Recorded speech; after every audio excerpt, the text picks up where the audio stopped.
Yes, I think we got it. Cool. First of all, I want to wish everybody a happy new year. It's now 2018, and I guess the best way to start the year is probably some tips to help you with your photography in 2018. So I'm going to give you 5 tips that will help improve your photography, and they're things that you can use throughout the course of the year, and they're also things that you can continue to develop to improve your skill over time. So let's get straight into it, and the first thing is composition.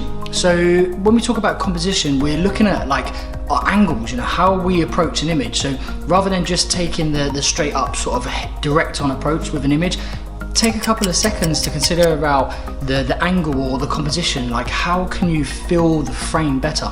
The best way to look at it is, you know, look at the window that you've got or the screen that you have, and you want to try and populate that screen with a bit of a journey. You know, how do you draw the subject's eye from, you know, this side here all the way across from this side here?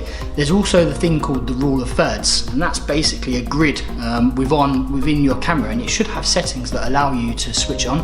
And what you need to really be doing is putting points of interest along those lines, and they will help with your composition and also help in terms of how you angle and approach your image. So rule number 1 is composition or angles, and I would always say just take a couple more seconds to consider how you would approach an image to create a little bit better. So as now you can see we're shooting direct on, think about changing your angle slightly. You know, how can you make it a little bit more interesting for your viewers, or you know, for your clients to look at. The next one is create depth. One problem you have to solve every single time is ultimately when you hand that picture over to somebody, they're going to receive it 2D. They're going to be looking at it on a computer screen or on a phone screen or in a printed portfolio. You need to trick the viewer's imagination. There's depth within that image. So how do you do that? One of the easiest ways is to shoot through things. So for instance, if you was to shoot through something, and some of the things I regularly use are things like carrier bags, cling film, fairy lights, things like that, and you shoot through, you know that to create shadow, something has to be in front of it. And by adding things in front or shooting through objects, you'll ultimately create shadow and you'll create depth. And that will basically, the viewer will have to take more time to engage that image. So they'll spend more time engaging and viewing your image because it's slightly different, because you've taken the time to shoot through an object. You can use anything. You can use plants, you can use, like I say, fairy lights, cling film, you name it, you can shoot through a load of stuff. And I'll show you some images now of some of the stuff I tend to shoot through. Some of these are shot with cling film, which is pretty amazing, but they add to the effect and create a very, very, very striking and different image.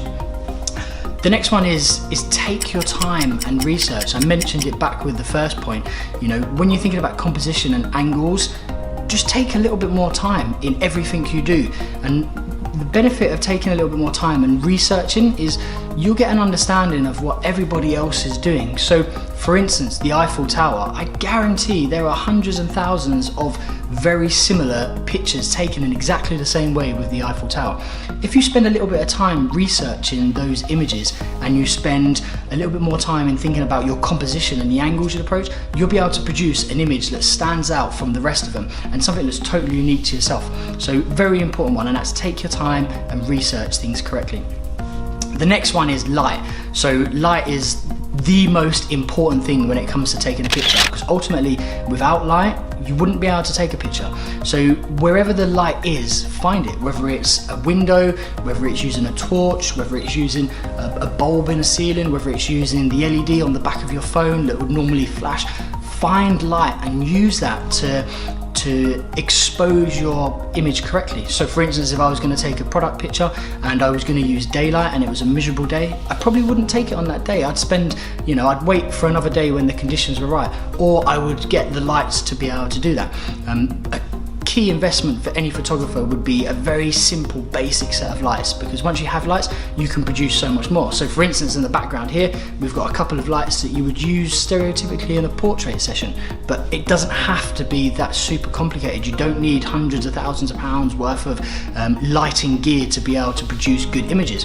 People have been using natural light and still use natural light really, really often, and will continue to do so. So number 4 is find the light and make use of the light. Wherever that light is, get hold of it and utilize it to your benefit. The next one is draw the eye, and this kind of goes back to point number 2 as well, and also point number 3. You take your time and also think about how you draw the eye through an image. So for instance, you think about your composition and your rule of thirds. If I was to take a picture and just stick one object smack bang in the middle, it's pretty boring. I've only got one image I've only got one subject to look at, and quickly you can stare at that, you take that in, okay, cool, go to the next image. How do you make the viewer spend more time looking at your image? Of course, use other objects, so draw the eye's attention. So by placing things around your subject, you'll be able to draw the eye's attention, and also you'll be able to set the mood and set the theme.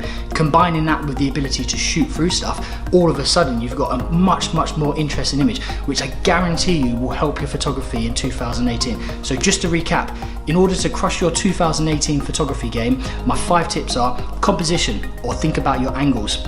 Create depth by shooting through things, or giving the impression that there's shadows and there's depth within your image.